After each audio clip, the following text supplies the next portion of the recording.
Assalamualaikum warahmatullahi wabarakatuh. Berjumpa kembali dengan kami, PT Nesco Daya Utama. Pada kesempatan kali ini kita di Nesco Academy Channel akan membahas mengenai basic firefighting, di mana video kali ini merupakan video yang kedua dari pembahasan tentang basic firefighting ini. Dan akan dilanjutkan pembahasannya oleh Bapak Hirman Karim. Baik, kita langsung saja kita dengarkan dan kita simak pemaparan dan penjelasan dari Bapak Hirman Karim. Silakan Pak Hirman. Oke, terima kasih Mas Asif. Assalamualaikum warahmatullahi wabarakatuh. Waalaikumsalam. Jadi berikut ini kita bahas mengenai basic firefighting atau dasar pemadaman kebakaran. Ya, ini latar belakang kita bahas dulu, yaitu berupa kegiatan, proses, harus melalui SOP, Standard Operating Procedure, apapun kegiatan kita. Di samping itu, atau sejalan dengan SOP, akan ada job safety analysis, bagaimana menganalisa keselamatan dalam pekerjaan tersebut, dan ujung-ujungnya mungkin membutuhkan permit to work, izin kerja. Ya, izin kerja khusus prosedur berikut. Jadi hazard identification risk assessment ini adalah adalah basic concept safety program. Jadi bahaya potensi workplace hazard ini yang paling menonjol dengan materi kita ini adalah mengenai fire atau heat, ya, tapi sangat berhubungan dengan listrik. Nanti kita bahas selanjutnya. Maka kalau kita nilai tingkat risiko bahaya api yang dihubungkan dengan listrik, ya, itu adalah sangat tinggi, maka perlu dikontrol, ya, perlu dikontrol apakah dengan eliminasi. Tapi umumnya panas ini atau api, ya, atau api ini dikontrol melalui isolasi dengan memisah unsur api tersebut, karena unsur api itu ada 3, dengan isolasi, dengan memisah. Jadi bisa juga kontrol administrasi dan juga PPA dalam menangani api, menangani pemadaman api, khusus PPA. Jadi aturan untuk mengenai masalah kebakaran ini banyak ada di undang-undang dan peraturan ketiga yang harus kita taati. Itu kenyataan yang tidak bisa dipisah. Jadi bahaya yang paling menonjol untuk materi kita ini adalah mengenai api atau kebakaran atau panas, ya, yang berhubungan dengan basic fire fighting ini, ya. Jadi jenis bahaya yang harus kita kenali. Sudah itu kontrolnya, ya, kontrolnya bisa isolasi itu yang memisahkan dari 3 unsur itu, maka tidak akan terjadi api. Apakah dengan cara engineering, isolasi dengan engineering itu hampir sama sifatnya. Kontrolnya administratif banyak, menggunakan rambu-rambu, mengingatkan awas api, awas kebakaran, macam-macam. Itu kontrol administratif dan undang-undang dan peraturan, dan khusus juga PPA atau APD dalam menangani memadamkan api, perlu PPA yang sesuai dan jenis kontrol. Oke, jadi background dari kebakaran, ya, kebakaran sangat mengancam, ya, mengancam misalnya ladang minyak, ya, farm atau apapun bentuknya, kilang-kilang minyak itu sering terjadi di Indonesia. Ini di tahun ini aja, tahun yang lalu 2002, 2022 dengan 2023 ini ada 4 kali kalau saya lihat kebakaran di kilang-kilang minyak Pertamina. Ya, kebakaran mengancam dimanapun, perumahan, ruko, mall, plaza, rumah sakit, tempat kerja, kantor, gudang, pabrik, kilang, hutan, kendaraan darat, laut, dan udara.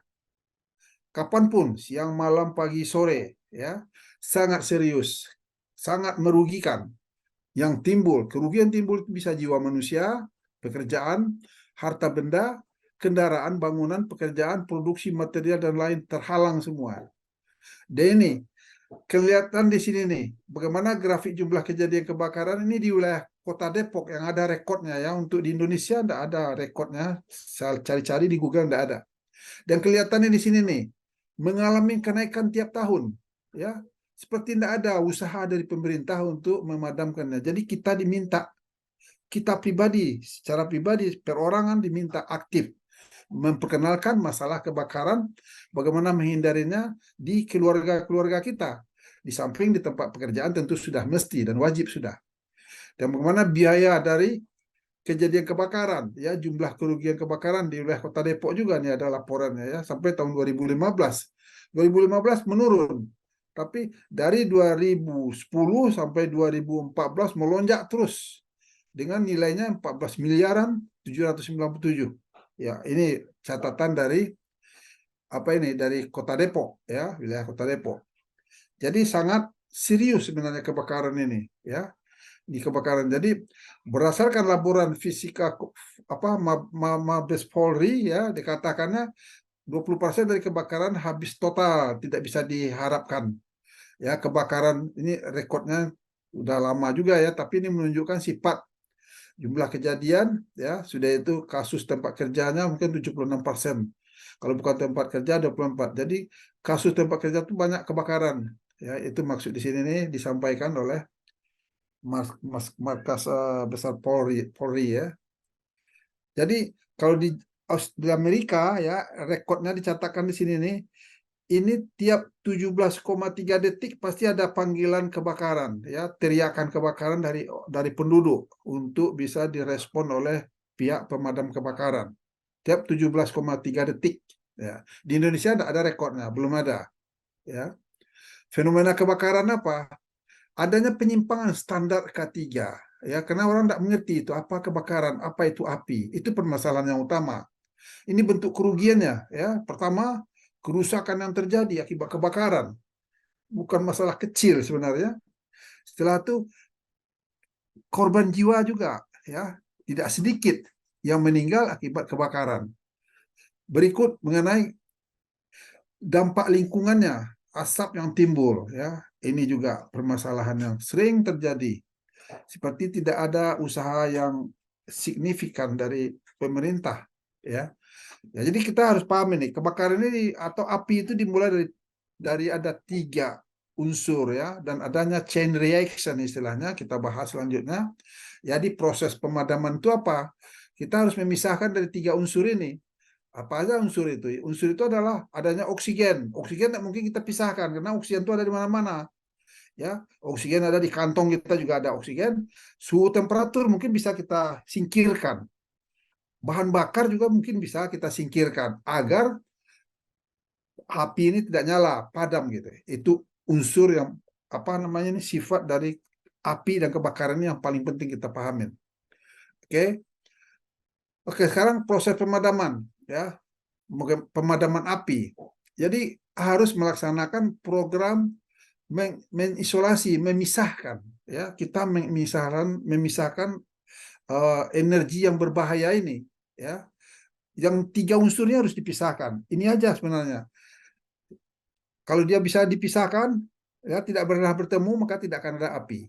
Jadi bahan bakar habis misalnya kan mati sendiri dia, ya itu sudah.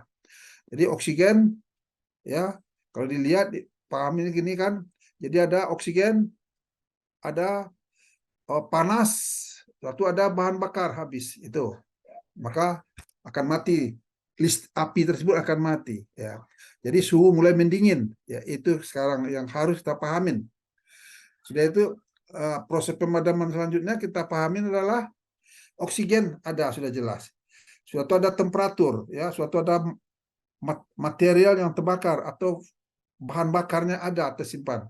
Maka timbullah chain reaction di sini. Chain reaction itu adalah tetrahedron juga diistilahkan yang menyebabkan reaksi rantai buang berantai, reaksinya membuat tuh panas tuh akan ada terus cukup kalau sejauh tersedianya apa yang dibakar.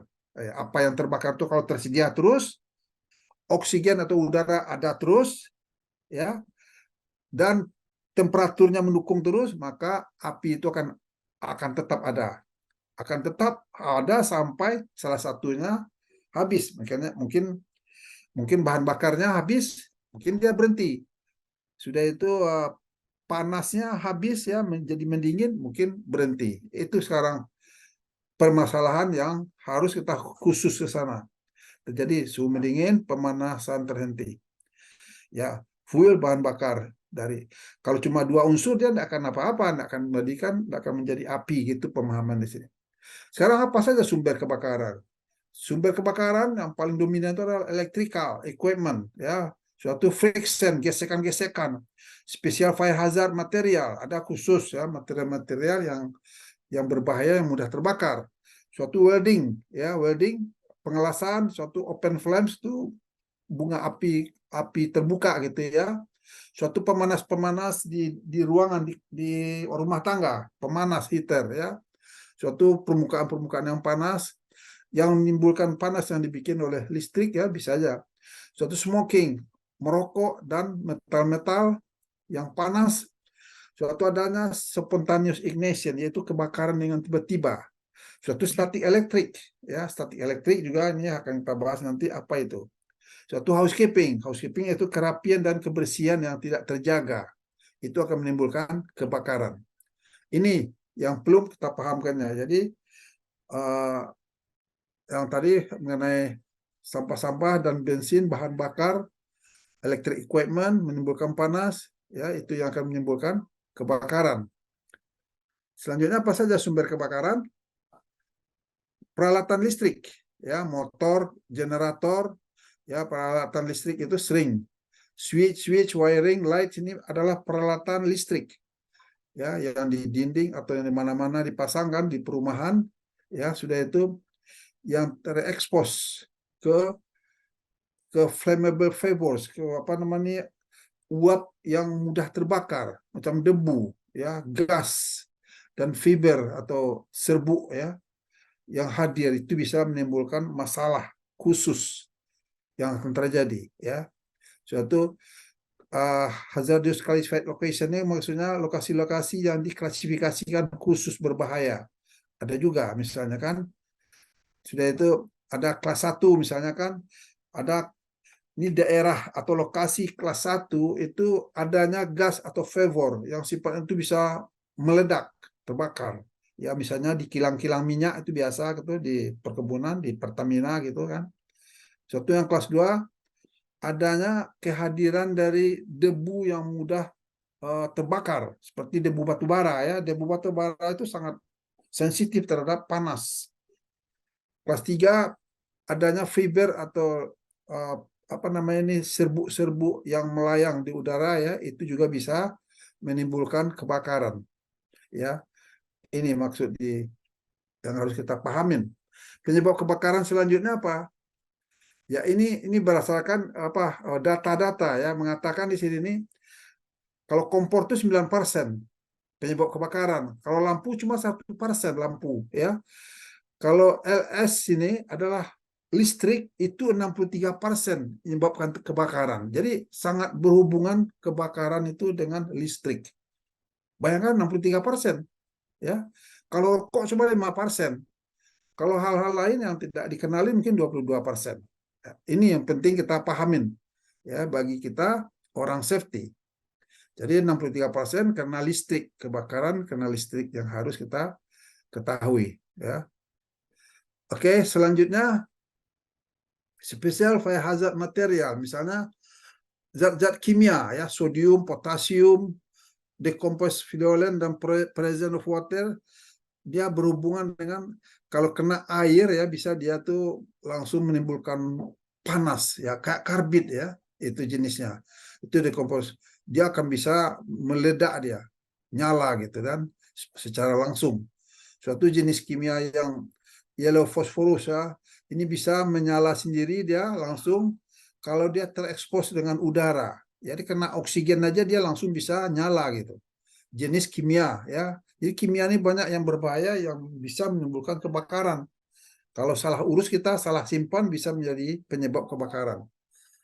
Banyak lagi kombinasi-kombinasi dari yang lain ya, bisa bereaksi dia dengan berhubungan dengan panas dan menimbulkan api dan ledakan. Ya, itu jenisnya juga, banyak jenisnya. Suatu ada juga sikap yang tidak pas dari penyimpanan kimia. Ya, kimia-kimia kalau disimpan tidak benar caranya, ini sangat serius. Apa kontrolnya? Nah, ini kan pernah tahu kita bahayanya nih, bahaya zat kimia ya yang menimbulkan kebakaran. Ya, apa kontrolnya? Yaitu adalah administratif kontrol. Apa bentuk administratif kontrolnya? Yaitu MSDS, Material Safety Data Sheet. MSDS, Material Safety Data Sheet ini adalah suatu lembaran dokumen yang menjelaskan materi-materi kimia ini yang disimpan, yang dibeli oleh seseorang, ya. Maka suppliernya sudah bertanggung jawab, pabrik pembuatnya sudah bertanggung jawab sesuai dengan hukum. Maka dia harus membuat dokumen, nama itu Material Safety Data Sheet, minimal ada 17 informasi yang kita dapatkan dari lembaran MSDS tersebut mengenai material zat kimia. Dan kita akan tahu sifatnya zat kimia itu, dan kita tahu bagaimana menghandlenya, kita tahu bagaimana menyimpannya, kita tahu bagaimana mempergunakannya, kita tahu bagaimana mentranspornya. Ada 17, minimal ada 17 informasi yang kita dapatkan dari MSDS ini untuk menangani masalah kimia. Ya, jadi program isolasi energi berbahaya ini sudah tercover dalam MSDS tersebut. Apa saja sumber kebakaran selanjutnya adalah mengenai statik, ya, dari listrik statis juga masih banyak orang yang belum tahu, ya. Sudah itu mengenai grounding, ya, grounding dari listrik yang timbul yang harus dikontrol dengan grounding. Soal listrik ini kita udah bahas dulu di video yang lalu bahwa grounding ini penting, fasilitas disediakan untuk mengalirnya listrik ke bumi, karena tujuan listrik itu mengalirnya ke bumi, dikasih dia jalur semudah mungkin untuk sampai ke bumi. Maka disediakanlah kabelnya biasanya berwarna hijau atau hijau kuning, maka ditancapkan ke bumi, itu grounding system namanya, dan itu harus ada, ya, dan harus terhubung dengan ground, ya. Dan ini juga banyak mungkin orang tidak memperhatikan, dan juga sering kecelakaan, ya, bahwa ini pengisian bahan bakar bensin misalnya kan, itu kenapa dipasang kayak apa nama istilahnya nih, kayak ini kan, ada mulutnya di sini, masuk di sini kan, ini supaya terjadi bonding itu terjadi hubungan apa di sini nih, jadi tidak ada yang loncat karena di sini ada kandungan elektrik statis. Kalau dia nih tidak bonding itu tidak terhubung, bisa meloncat dia, listrik di sini nih loncat berupa api, maka ini terbakar di sini nih, banyak kejadian kebakaran, ya. Jadi berbahaya kali itu, maka dikasih khusus untuk ini. Orang harus tahu, kita harus tahu, dikasih seperti ini, seperti ini supaya menyangkut dia di mulut tangki bensin ini, tangki bahan bakar, maka tidak, karena terjadi bonding, maka dia tidak ada loncat api di sini, tidak ada loncat listrik di sini yang akan menimbulkan kebakaran. Ini bentuknya sederhana, saking sederhananya orang tidak memperhatikan, padahal fungsinya sangat paling menentukan, ya. Oke, selanjutnya ini juga pembangkit kebakaran, ya. Ini orang ini seperti tidak ngerti dia bahwa ini apa nih, botol oksigen asitelen di sini ini itu paling mudah kena percikan api, meledak, ya, terbakar.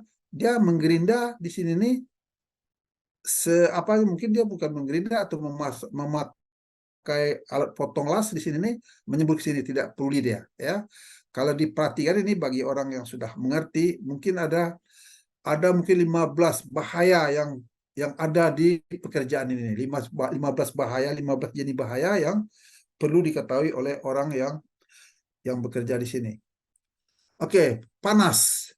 Apa saja sumber kebakaran? Housekeeping, kebersihan dan kerapian ini bisa menjadi sumber kebakaran, ya. Karena material-material yang bertumpuk seperti ini, yang tak karuan ini, ya, ini akan menimbulkan gas, ya, uap, ya. Kalau ada percikan api sedikit aja langsung dia nyala. Kalau terlambat, ya sudah, kacau kita jadinya. Mengenai ini juga kita sudah bahas di listrik, ya, di basic listrik, ya. Ini bahwa kalau terjadi saluran-saluran kabel listrik ini terlalu kecil, sedangkan arus yang lewat tuh banyak, misalnya sumber kebakaran listrik ini, ya, akan timbul, ya, karena besarnya arus listrik yang dipakai, maka akan mulai kebakaran dia dan akan nyala karena tidak sesuai beban listrik dengan kabelnya, ya. Jadi baterai sifatnya juga ya. Ini sudah kita bahas di listrik ya, mengenai arus listrik mengalir melalui kabel pengantar yang kecil dan seharusnya atau lebih. Jadi kalau kabel listrik itu hanya terlalu kecil, di mana arus lewatnya sangat besar atau lebih besar dari kemampuan kabel listrik, maka akan timbul panas. Seperti contohnya ini, ya. Ini ada kecil kabelnya, sedangkan yang aslinya besar kabelnya. Asal dipasang aja sama orang, maka ini timbul panas. Timbul panas karena listrik itu tadi kan, maka dia akan terjadi kebakaran. Dan itu sering terjadi, ya, sering terjadi tanpa diketahui. Kalau ini juga listrik sumber kebakaran ini kan, ini ada fuse ya untuk pemutus apa namanya MCB atau pemutus breaker, maka langsung akan terjadi kalau misalnya kabelnya nih apa fuse ini tidak tidak memutus hubungan dengan cepat, maka akan terjadi kebakaran. Sering terjadi kebakaran listrik ini. Ya, ini terjadi karena ada short circuit. Jadi bebannya langsung melonjak, maka akan terjadi panas dan merah dan timbul api dan kebakaran. Oke, itu apa gambaran dari kalau yang safe instalasinya listrik ini ya sudah jelas. Macam di kabel nomor 5 ini kan nomor 1, nomor 2, nomor 3 di total semuanya materialnya ini apa nih bebannya kan dari 1 ampere, 1 ampere sampai setengah ampere total semuanya masih di bawah 7 ampere dari kemampuan kabel listrik, maka nih kabel listriknya aman, tidak panas. Yang sedang fuse-nya 8 ampere. Maka ini adalah instalasi yang aman. Ini yang harus diperhatikan oleh orang yang peduli bahwa listrik bisa menjadi kebakaran. Oke, ini instalasi rumah yang aman ya. Kita perhatikan di sini, listrik dari PLN ya keluar, jadi masuk dari sini ke rumah, itu ada meteran yang di luar rumah ya, meteran yang di luar rumah yang tidak boleh kita otak-atik di sini. Yang di dalam rumah ini ada tiga pemutus. Jadi MCB plan ya PLN 2200 watt misalnya kan diputus apa di sini batasan listrik mengalir di sini nih. Dari 2200 nih watt ini dibagi 3 ya 600 watt ya. Nomor 1 suatu ini dibatasin, berikut ada 600 watt lagi di MCB nomor 2, ini M1 MCB 1, suatu MCB 3 sebanyak 600 watt lagi ya, 600 watt ya. Sudah itu kelihatan di sini penggunaannya di sini nih 600 500 watt, 450 watt, 450. Jadi masih di bawah beban yang disediakan. Jadi aman. Penggunaan aman di rumah. Jadi ini adalah instalasi yang aman di rumah. Jadi harus dilaksanakan pemindaian, yaitu scanning. Memindai dengan melihat keliling. Kenali bahaya berpotensi adanya risiko kebakaran. Bayangkan dan dengarkan apa yang sedang terjadi di lingkungan kita. Tetapkan kalau itu bahaya, yaitu bahaya mulainya kebakaran. Ya, dengan memastikan jangan terjadi 3 unsur terhubung yang akan menimbulkan api. Fire risk assessment ya, pembobotan tingkat risiko suatu bahaya dengan menentukan kategori diabaikan, ringan, sedang, berat, sangat serius dengan parameter kecepatan nyala api dan tingkat paparan, konsekuensi kerugian ya, dan jumlah jiwa yang terancam. Ini semuanya jadi perhitungan ya untuk fire risk assessment. Jadi mengenal tingkat risiko bahaya kebakaran. Jadi ini yang harus kita perhatikan, yang harus kita hitung-hitung gitu istilahnya. Fire protective equipment ada yang aktif sifatnya. Jadi alat instalasi yang disiapkan mendeteksi dan memadamkan kebakaran. Misalnya heat detector, smoke detector, alarm, sirene, ya itu sifatnya aktif.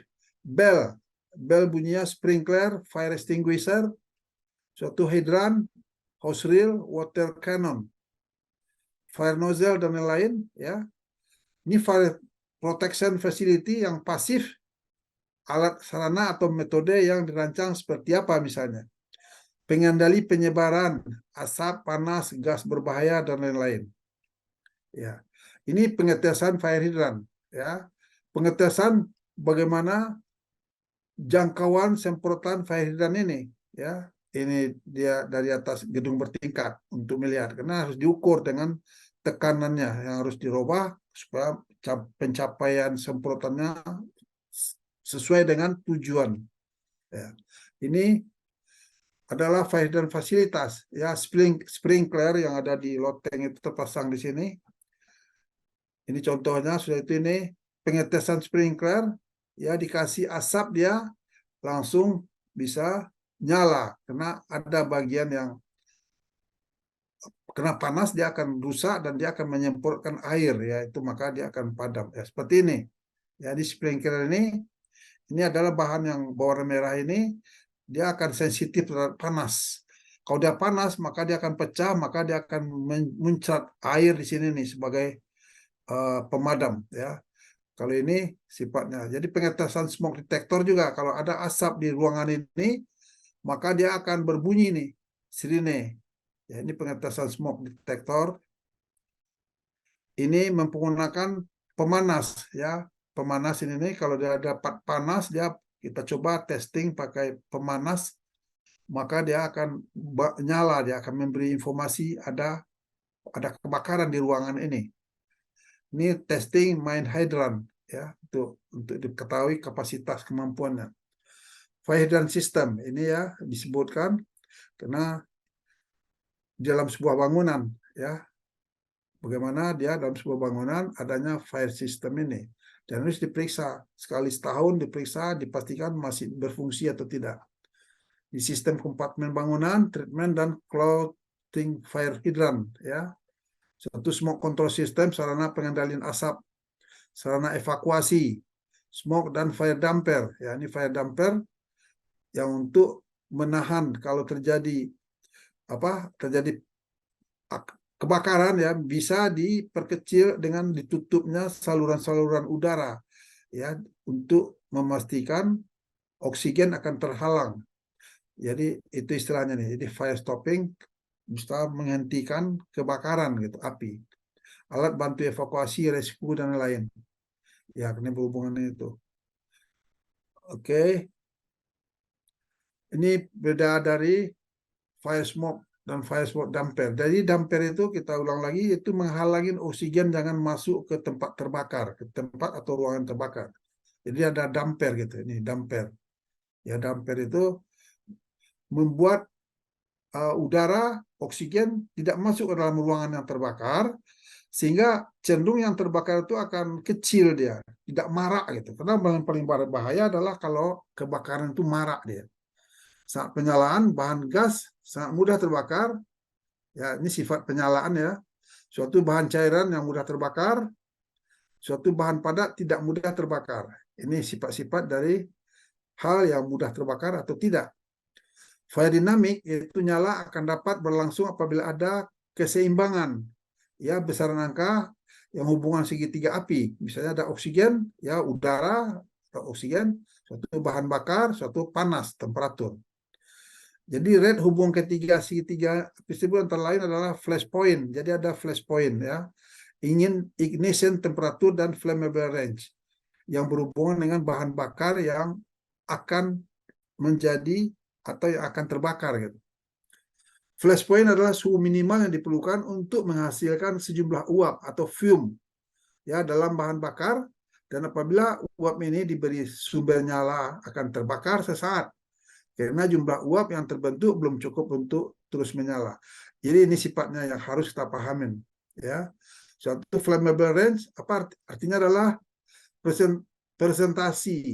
presentasi uap bahan bakar di udara antara batas atas dan batas bawah, di mana pada batas itu uap tersebut dapat terbakar bila ada sumber pemicu nyala api.